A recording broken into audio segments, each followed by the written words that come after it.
Très heureux de se retrouver pour louer le Seigneur ce matin une nouvelle fois et pour ouvrir ensemble les Écritures, la bonne parole de Dieu qui nous a été adressée et qui va encore nous nourrir ce matin. J'aimerais partager avec vous maintenant donc quelques réflexions sur la parole de Dieu. Nous allons aller dans deux passages bibliques. On va trouver le premier dans l'Ancien Testament. Alors je vous invite à venir avec moi dans le premier livre de Samuel.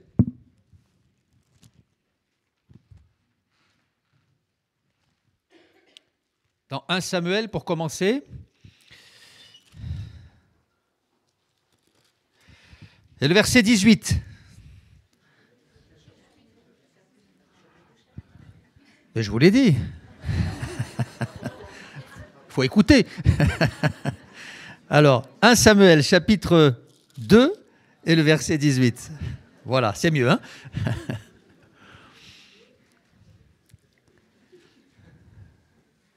1 Samuel, chapitre 2, verset 18. Voilà, la Bible nous dit ceci. Samuel faisait le service devant l'Éternel et cet enfant était revêtu d'un éphod de lin. Sa mère lui faisait chaque année une petite robe et la lui apportait en montant avec son mari pour offrir le sacrifice annuel. Élie bénit Elkana et sa femme en disant que l'Éternel te fasse avoir des enfants de cette femme pour remplacer celui qu'elle a prêté à l'Éternel. Et ils s'en retournèrent chez eux. Lorsque l'Éternel eut visité Anne, elle devint enceinte et elle enfanta 3 fils et 2 filles. Et le jeune Samuel grandissait auprès de l'Éternel. Voilà notre première lecture. Et puis on va faire une deuxième lecture dans l'Épître aux Éphésiens, au chapitre 4. Éphésiens, chapitre 4, le verset 11.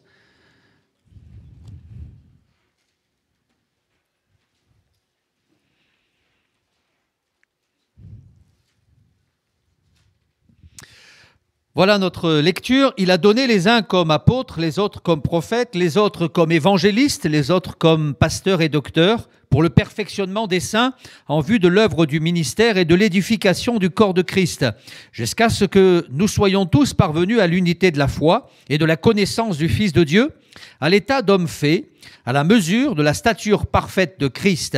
Ainsi, nous ne serons plus des enfants, flottant et emportés à tout vent de doctrine par la tromperie des hommes, par leur ruse dans les moyens de séduction, mais en professant la vérité dans l'amour, nous croîtrons à tous égards en celui qui est le chef, Christ. Amen. Nous croîtrons à tous égards. Voilà la phrase, le verset, le passage que j'aimerais retenir de ce texte que nous avons découvert dans l'Épître aux Éphésiens. Nous croîtrons à tous égards. On va parler de la croissance. La croissance. Lorsqu'on lit le récit de vie du jeune Samuel, eh bien, il y a des points intéressants dans son parcours de vie, mais il est notamment écrit que Samuel grandissait. Il grandissait auprès de l'Éternel. Et il est même précisé que chaque année, sa maman revenait à Jérusalem, à Silo où il grandissait. Et là, eh bien, chaque année, il avait droit à un nouveau vêtement. Il est dit, sa mère lui faisait chaque année une petite robe et la lui apportait en montant avec son mari pour offrir le sacrifice annuel. Et ça nous rappelle que le petit Samuel qui avait été déposé au pied de l'Éternel pour qu'il serve le Seigneur, avait grandi et il grandissait régulièrement et à tel point que sa maman lui rendait visite une fois par an lors du pèlerinage annuel. Elle devait lui apporter un nouveau vêtement. Et nous qui avons des enfants, nous savons que les enfants grandissent parfois très très vite. On n'a pas le temps d'acheter un vêtement que déjà le pantalon s'est transformé en Bermuda. Et on s'aperçoit que en réalité, c'est pas que les vêtements rétrécissent, c'est que nos enfants grandissent. Et le petit Samuel grandissait. Il grandissait, et il grandissait en stature, mais il grandissait aussi d'un point de vue spirituel, sa stature physique, mais aussi sa stature spirituelle. Il était en pleine croissance, à tel point que très vite, il va dépasser ses pères, ses frères, ses aînés. Il va devenir le grand prophète de l'Éternel que nous connaissons, alors que les autres, notamment les fils d'Élie, eux, vont régresser spirituellement. Ils vont régresser régressé même moralement et socialement, puisqu'il est écrit que ces deux garçons couchaient avec des femmes dans le temple, ils volaient l'offrande, et là il est dit que ces jeunes gens se rendaient coupables devant l'Éternel d'un très grand péché, parce qu'ils méprisaient les offrandes de l'Éternel. Ces deux garçons qui auraient pu grandir en stature spirituelle vont régresser, et pour cause, ils avaient non pas pris l'habitude de pécher, mais ils avaient pris l'habitude de commettre de très grands péchés. Et je m'aperçois que là, ce texte nous parle d'une graduation dans le péché. Certains diront qu'il n'y a pas de petits péchés, il n'y a pas de grands péchés. Eh bien, c'est pas ce que dit la Bible. Il y a des choses qui sont graves, et puis il y a des choses qui sont très graves, notamment dans le problème de l'immoralité. Et ces deux garçons vont régresser, alors qu'à côté d'eux, eh bien, il y avait Samuel. Le petit Samuel va grandir, à tel point qu'il fallait qu'il change de vêtements chaque année. Il avait un vêtement neuf. Alors, on va parler de la croissance. La croissance. Lorsque j'ai interrogé Internet sur le thème de la croissance, je me suis demandé combien y avait-il d'étapes de croissance dans le domaine de la croissance de l'être humain. Alors, il y a la petite enfance. Il y en a 6. Il y a la petite enfance. C'est lorsqu'on est bébé, c'est le nourrisson. Ensuite, il y a l'enfance. C'est lorsqu'on commence à faire l'apprentissage de la marche, de la parole. Et donc, c'est la deuxième étape. Ensuite, il y a la phase juvénile. C'est lorsque, eh bien, on est en train de se transformer, le corps commence à changer. Ensuite, il y a la phase de l'adolescence. La voix change, et puis on n'est plus dans le stade de l'enfance, on n'est plus pas tout à fait encore un adulte, mais on est dans une phase transitoire. Ensuite, il y a la phase de la maturité. On est un homme ou une femme. On est fini. La croissance est arrivée à son terme. Alors, je vais citer la 6e étape que j'ai trouvée, mais je vais la citer rapidement parce que c'est la décrépitude. C'est plus la croissance, mais c'est quand on régresse. Et on va pas parler de ça ce matin. On va rester sur une note positive. La croissance. Je sais pas à quel stade vous êtes de la croissance. Peut-être, je pense pas au niveau de la petite enfance, parce qu'eux sont à la garderie. En ce qui concerne l'enfance, ils sont au gîte. Il y a peut-être des personnes qui sont à l'état juvénile ou à l'état d'adolescence dans la salle. Je vois aussi beaucoup d'adultes. Mais est-ce qu'on pourrait se poser la question, à quel niveau de croissance spirituelle sommes-nous ? Quel niveau de croissance spirituelle sommes-nous? Vous savez que la croissance, c'est un signe de bonne santé. Quand on grandit bien, c'est qu'on est en bonne santé. Mais quand il y a un arrêt dans le domaine de la croissance, c'est qu'il y a une anomalie quelque part. Alors j'espère que vous êtes en bonne santé d'un point de vue physique, mais j'espère aussi que vous êtes en bonne santé d'un point de vue spirituel. Et j'espère que vous avez grandi, j'espère que vous allez continuer de grandir, parce que si dans la vie normale, on va dire, il y a un moment on arrête de grandir, dans la vie spirituelle, eh bien on peut toujours continuer de grandir. Alléluia. La croissance ne devrait jamais s'arrêter. Il n'y a pas de phase de régression. Il ne devrait pas y avoir de phase de régression ou de décrépitude dans le domaine spirituel. Non, il devrait toujours y avoir une phase de progression, de croissance, jusqu'à ce que nous soyons des hommes faits, dit la parole de Dieu. Jusqu'à ce que nous soyons des hommes faits. L'apôtre Paul dira dans 1 Corinthiens au chapitre 13 au verset 11, « Lorsque j'étais un enfant, je parlais comme un enfant. Je pensais comme un enfant. Je raisonnais comme un enfant.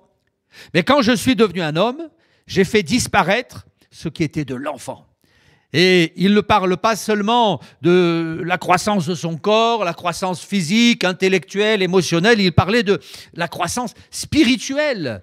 Nous devons croître à tous égards et faire disparaître les choses de l'enfance. J'ai fait disparaître ce qui était de l'enfant. C'est le mot katargeo, ça veut dire anéantir, détruire, prendre fin. Alors, il y a un moment où on doit grandir spirituellement.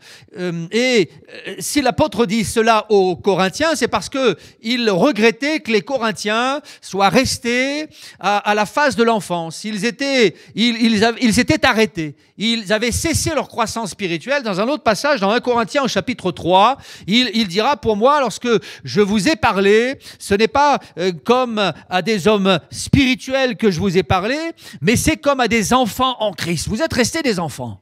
Ils avaient rencontré le Seigneur Jésus, ils s'étaient convertis, ils s'étaient tournés vers le Seigneur, ils étaient passés par les eaux du baptême, on peut comprendre qu'ils avaient fait des expériences dans le domaine spirituel, le baptême de l'Esprit et autres, mais après cela, ils avaient cessé de grandir. Et pour cause, quand on lit l'épître aux Corinthiens, on trouve dans cette épître tout un tas de comportements symptomatiques qui montrent qu'ils avaient besoin de grandir. Ils avaient besoin de grandir. Il y avait chez eux un défaut de croissance, une anomalie spirituelle. On retrouve dans l'église de Corinthe de la jalousie, des disputes, de l'adultère, de l'impudicité, de l'ivrognerie. Et puis on trouve, quand on lit les épîtres aux Corinthiens, aussi de la défiance à l'encontre de l'apôtre Paul. Ces gens avaient réellement un problème qui les avait stoppés dans le domaine de la croissance. Et ils en étaient restés à des débats de bas étage, à des comportements juvéniles et puérils. Alors Paul le regrette et il dira ceci, lorsque je vous ai parlé, je vous ai pas parlé comme à des hommes spirituels, mais je vous ai parlé comme à des enfants en Christ. Vous devriez depuis longtemps être des adultes, des hommes faits, mais je vous ai donné du lait. Et il dit cela comme pour tirer la sonnette d'alarme. Ils avaient cessé, ils avaient stoppé leur croissance. Je crois que Dieu veut que nous puissions croître. Il veut que nous grandissions spirituellement. Il veut que nous puissions nous aguerrir, nous affermir. Et je crois qu'il nous a donné tout ce dont nous avons besoin pour grandir. Jésus dira aux disciples, considérez comment croissent les lys des champs. Considérez cela, considérez les oiseaux du ciel, ils ne sèment ni ne moissonnent, mais pourtant, eh bien, ils grandissent. La Bible nous montre que Dieu nous donne tout ce dont nous avons besoin pour grandir, pour croître spirituellement. Dieu ne veut pas nous maintenir dans un état d'immaturité, mais il veut que nous devenions des hommes faits. Vous savez, la croissance, elle repose sur notre nourriture. Et puis la croissance aussi, elle passe par des temps de crise. Il y a des moments dans la vie où on doit traverser certaines crises. On parle de la crise de l'adolescence, on parle de la crise de la quarantaine. Il y a des crises qui font que parfois on est comme déstabilisé. Et là, il semblerait que tout s'écroule autour de nous. Ce sont des périodes de crise. Et ces périodes de crise sont nécessaires parce qu'elles nous permettent de changer de stature, de passer d'un état à un autre. On parle de la crise de l'adolescence, on parle de la crise de la quarantaine, il y a d'autres crises qui peuvent survenir dans la vie. Le couple peut traverser certaines crises. Quand on arrive à la retraite, il peut y avoir une crise parce qu'on se demande ce qu'on va devenir. Il y a des crises dans la vie. Et ces crises sont parfois incontournables. Il faut y passer. Et en fonction de la réaction que l'on a face à ces crises, eh bien, soit on grandit, soit on peut mal finir, mal tourner. Mais je crois que le Seigneur est là et il veut nous aider à traverser ces phases qui peut-être parfois sont difficiles. Et quand on a traversé une crise et qu'on est resté là, fidèle au Seigneur, qu'on a saisi sa main et qu'on en est sorti vainqueur par sa grâce, alors on est plus fort. Et peut-être y a-t-il ce matin un couple qui traverse une crise, un couple qui est dans une phase difficile. Alors j'aimerais vous rappeler que vous n'êtes pas seul, la corde à 3 fils ne se rompt pas facilement, Jésus est à nos côtés et il vous appartient de persévérer. Ce n'est pas le moment de jeter l'éponge, ce n'est pas le moment de vous décourager, ce n'est pas le moment de dire c'est trop difficile, c'est trop dur. Oui, c'est difficile, oui, c'est dur, mais avec Dieu, eh bien, on a la capacité, on a les moyens, on a les facultés, on a la force de traverser cette crise pour grandir spirituellement et devenir plus fort. Alléluia. La croissance passe parfois par des crises et nous devons les accepter. La crise nous fait grandir, elle nous enseigne, elle nous apprend des choses. Et je pense que on peut traverser ces crises paisiblement et sereinement quand la foi est là, quand on s'attache à Jésus. Et c'est ainsi qu'on grandit. On grandit. Samuel grandissait auprès de l'Éternel. Et il est devenu un grand homme de Dieu.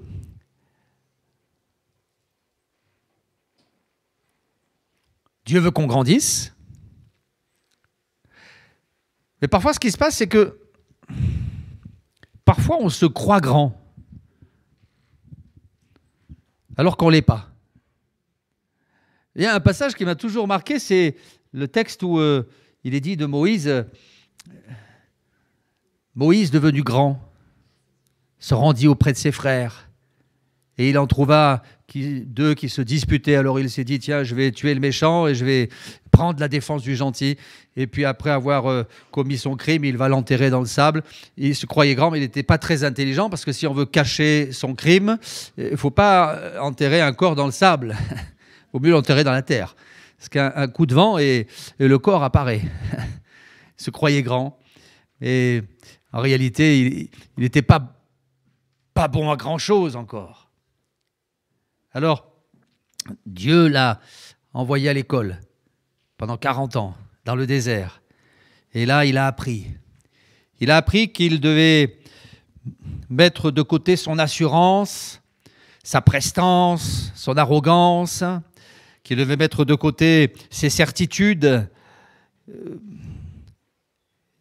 Et là, il a traversé une période de remise en question, de doute effroyable. Ça n'a pas duré 6 mois, ça a duré 40 ans. La crise a été longue, mais il en est sorti plus grand. Il en est sorti plus fort. Il y a des périodes de doute, des périodes où on remet les choses en question. Vous savez, on est chrétien, on a des convictions. On ne doute pas de la véracité de la parole de Dieu. On est enfant de Dieu, on connaît la Bible, on s'appuie sur ses promesses, on ne doute pas de ce qui est écrit dans la parole de Dieu. Mais quand même, je crois, je vais vous choquer, tant pis, je crois que parfois c'est bien de douter un peu. De se remettre en question. Parce que si Moïse a grandi, c'est parce qu'il est passé par le doute. Il a remis toute sa vie en question, et là, alors qu'il était cassé, brisé, terrassé, anéanti, eh bien, là, Dieu a pu le façonner. Il a douté de ce qu'il était, de son avenir, de son appel, de ses capacités. Il a douté de lui, et là, dans une phase d'instabilité profonde, eh bien, Dieu a pu le façonner, lui parler, l'enseigner, le formater, pour qu'il grandisse. Alors parfois, il faut se mettre au pied de Dieu et dire, Seigneur, voilà, est-ce que tu pourrais me parler, m'enseigner, me reprendre? Je doute de tout, je ne comprends plus rien. Je ne sais plus où j'en suis, je ne sais même plus qui je suis. Alors Seigneur, je suis entre tes mains. Et Moïse, dans cette phase de doute, de mise à l'écart, a commencé à grandir. Il a commencé à grandir à l'âge de 40 ans. Il avait 40 ans quand il se croyait grand, quand il se pensait grand.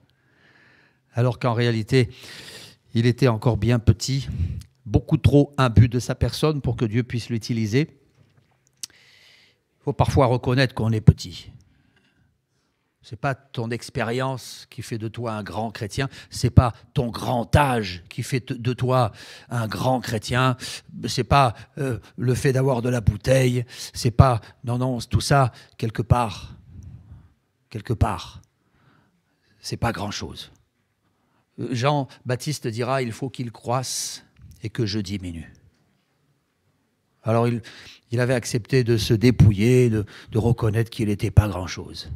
Il faut qu'il croisse Il faut que je diminue pour qu'il croisse. Et peut-être qu'il y a certaines crises qui contribuent à nous rappeler que nous devons nous dépouiller de nos certitudes, de notre assurance, oui, de tout ce sur quoi nous nous appuyons pour mieux grandir. Et accepter que le Seigneur fasse de nous des hommes. Vous savez, lorsque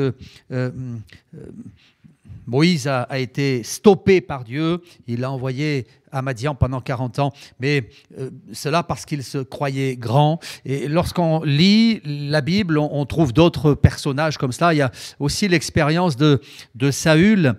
Saül a été choisi, il a été sollicité par Dieu pour devenir le premier roi d'Israël. Et il est devenu le premier roi d'Israël. La Bible dit que quand il a été question pour lui d'entrer en fonction, il se cachait dans les bagages parce qu'il avait peur de cette fonction qui lui paraissait tellement grande.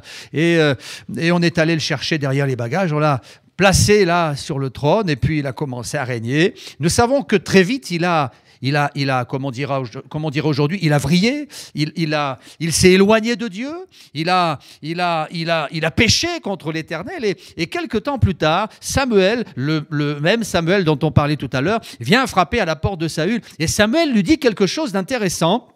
Samuel reprend Saül et Samuel dit à Saül, mais quand tu étais petit à tes propres yeux, n'es-tu pas devenu le chef en Israël ? Quand tu étais petit à tes propres yeux. Ça veut dire qu'aujourd'hui, Saül, tu te crois grand. Tu penses que tu as atteint cette stature, tu penses que tu es arrivé au firmament et que tu es quelqu'un d'exceptionnel. Et c'est ça ta faute, c'est ça ton erreur, c'est ça ton péché, Saül. Et parce qu'il se pensait grand, eh bien, à cause de cela, il va outrepasser ses prérogatives, il va pécher contre Dieu, il va finalement être mis de côté. Quand tu étais petit à tes propres yeux. Que Dieu fasse qu'on puisse toujours se voir petit. Et c'est comme ça qu'on va commencer à grandir. La croissance, elle passe par des crises. Et puis, pour croître, il faut réaliser qu'on est petit. Parce que si on se croit grand, eh bien, on a le sentiment qu'on n'a plus grand-chose à apprendre, qu'on est arrivé. Et je crois qu'il n'y a rien de pire que quelqu'un qui croit être arrivé. On n'est pas encore arrivé. Eh oui, on a encore du chemin à faire et il faut qu'on grandisse encore. Et c'était un peu la pensée de l'apôtre Paul quand il écrit aux Éphésiens. Croître à tous égards. Eh oui. En professant la vérité dans l'amour, nous croîtrons à tous égards en celui qui est le chef, Christ. Croître à tous égards. Alors j'espère que vous allez grandir, que vous avez grandi. La croissance, elle se manifeste dans plusieurs domaines. Il y a la croissance intellectuelle. On acquiert des facultés intellectuelles. Notre cerveau se développe. Il y a la croissance physique. On grandit au fil des âges, au fil des années. Il y a la croissance émotionnelle. On apprend à gérer ses émotions. Il y a aussi la croissance spirituelle. Grandir dans le domaine spirituel. La Bible dit que Jésus croissait en sagesse, en stature et en grâce. La sagesse, c'est la croissance intellectuelle. La stature, c'est la croissance physique. Et la grâce, c'est la marque spirituelle. Jésus croissait dans tous ces domaines. Alors moi, je sais que je vais plus grandir physiquement. Ça y est, c'est fait. Mais j'espère que je vais encore grandir dans le domaine spirituel. Eh oui. Et ça dépend de nous. Notre taille ne dépend pas de nous. Moi, j'aurais bien voulu faire 1m85, être comme un colosse, une armoire à glace. Mais voilà, je fais la taille que je fais, ça dépend pas de moi, vous voyez. Mais la croissance spirituelle, elle dépend de qui? Elle dépend de nous. Tu peux encore grandir. Toutes les cartes sont dans tes mains pour grandir d'un point de vue spirituel. Croître à tous égards et dans tous les domaines. Je voudrais maintenant partager avec vous 3 textes. Et je vais demander à la régie d'afficher ces textes. Dans la 2e lettre de Pierre, au chapitre 3 et au verset 18, la 2e lettre de Pierre, chapitre 3, verset 18.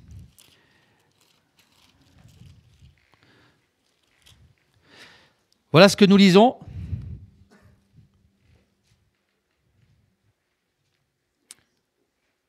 Mais croissez dans la grâce et dans la connaissance de notre Seigneur et Sauveur, Jésus-Christ. Croissez dans la grâce et dans la connaissance de notre Sauveur et Seigneur, Jésus-Christ. Il faut croître dans le domaine de la connaissance de Christ. Et cela, eh bien, c'est un point qui me semble fondamental. Plus on connaît Jésus, plus on connaît Christ, plus on le côtoie, et plus on peut traverser les épreuves sereinement. Des crises, il y en aura. Des épreuves, il y en aura. Mais je sais qui est Jésus. Je sais qui est Christ. Je sais de quoi il est capable. Je sais ce qu'il a fait dans ma vie. Je sais les paroles qu'il a déposées dans mon cœur quand j'ai traversé l'épreuve. J'ai entendu sa voix lorsque j'étais dans la prière. Et là, je sais qui il est. Il est Maître et Seigneur. Il est mon Sauveur. Il est mon rocher. Il est ma forteresse. Il est ma citadelle. Il est mon appui. Il est mon bouclier. Il est mon Père. Il est mon ami. Je sais qui il est. Je le connais. Alors, je traverse une crise. Certes, la tempête est là, c'est vrai, le ciel est obscurci, c'est vrai, mais je le connais, je sais qui est Jésus, alors je suis dans la paix, alléluia. Et l'apôtre Pierre dira, croissez dans la grâce et dans la connaissance de notre Seigneur et Sauveur, Jésus-Christ. J'espère que vous savez qui est Jésus. Et si vous savez vraiment qui est Jésus, alors vous allez traverser des tempêtes effroyables, des temps de solitude effroyables, des temps de doute effroyables. Mais si vous savez qui est Jésus, alors vous ne sombrerez pas. Alléluia. Croissez dans la connaissance de Jésus. On va lire un deuxième passage dans la deuxième lettre de Paul aux Thessaloniciens, 2 Thessaloniciens au chapitre 1er. On va demander aussi à la technique de l'afficher. 2 Thessaloniciens, le chapitre 1er et le verset 3. Il est écrit ceci: nous devons à votre sujet, frères, rendre continuellement grâce à Dieu, comme cela est juste, parce que votre foi fait de grands progrès et que la charité de chacun de vous tous à l'égard des autres augmente de plus en plus. La charité, dans d'autres textes, peut-être dans votre Bible comme dans la mienne, il est question de l'amour. Il est dit ceci, que la charité de chacun de vous tous à l'égard les uns les autres augmente de plus en plus. On doit croître dans la connaissance de Christ. On doit croître aussi dans l'amour. Croître dans l'amour. L'amour les uns à l'égard des autres. Ce que l'ennemi voudrait faire, c'est nous dresser les uns contre les autres, parfois semer la discorde, semer un esprit de revanche.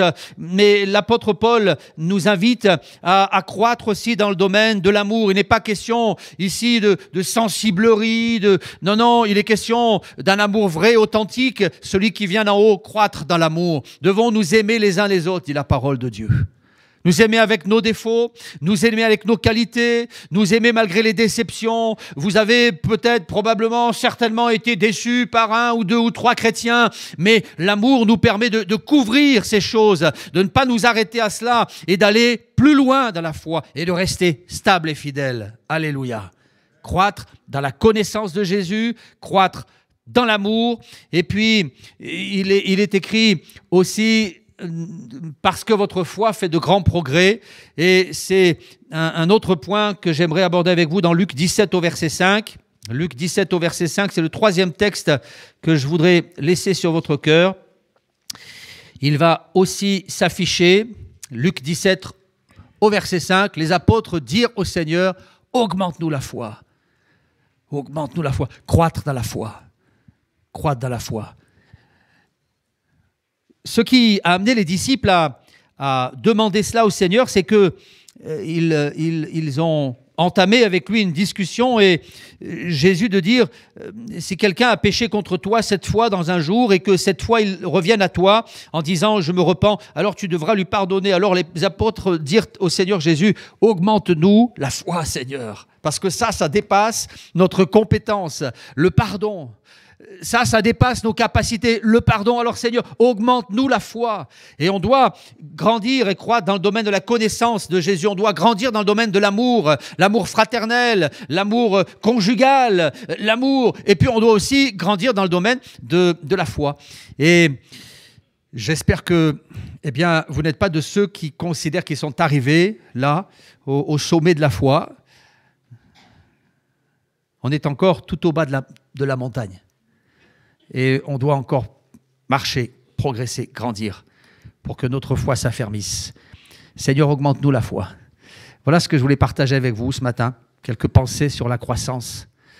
On va pouvoir peut-être maintenant avoir un temps de prière et dire au Seigneur, voilà, j'ai parfois le sentiment que je suis un peu comme un nain spirituel. Je suis tellement petit. J'ai de l'âge, j'ai de l'expérience, j'ai de la bouteille, mais j'ai tellement de choses à apprendre encore.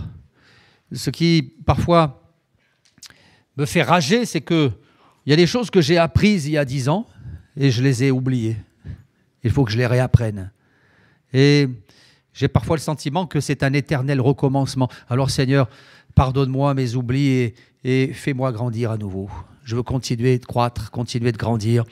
Et pour cela, si je dois traverser des crises, des temps de solitude, de doute, d'interrogation, de remise en question, eh bien, Seigneur, je me laisse conduire par toi. Je veux grandir, Seigneur. Je voudrais être comme ce jeune Samuel qui, à l'inverse de ses 2 collègues qui étaient là, les fils d'Élie, eh bien, lui a grandi en se maintenant dans la pureté, dans la sainteté, dans la droiture. Et chaque année, il avait une nouvelle robe, un nouveau vêtement. Et si tu n'as pas changé de robe depuis longtemps, eh bien, il est temps de grandir, il est temps de croître, et de mettre de côté cette petite robe de l'enfance et de dire au Seigneur, voilà, je veux grandir en stature et en foi, je veux grandir dans le domaine spirituel. Seigneur, merci parce que tu nous rappelles qu'il est important de grandir et tu nous rappelles aussi combien parfois les temps de doute, de crise nous amènent à croître. Alors Seigneur, apprends-nous à rester confiants et sereins dans les temps difficiles afin que nous puissions grandir encore et encore. Et apprends-nous, Seigneur, à mettre de côté tout ce sur quoi nous nous appuyons parfois, notre expérience, notre parcours. Seigneur, toutes ces choses n'ont que peu de valeur à tes yeux et nous voulons réaliser que nous sommes tellement petits. Nous avons tellement de progrès à faire. Seigneur, merci de nous aider à nous reposer uniquement sur toi. Et je prie pour que tu portes secours à ceux qui aujourd'hui sont dans des temps de crise afin qu'ils puissent s'appuyer sur ta personne et tes promesses pour aller de l'avant et sortir vainqueurs. Amen. Amen.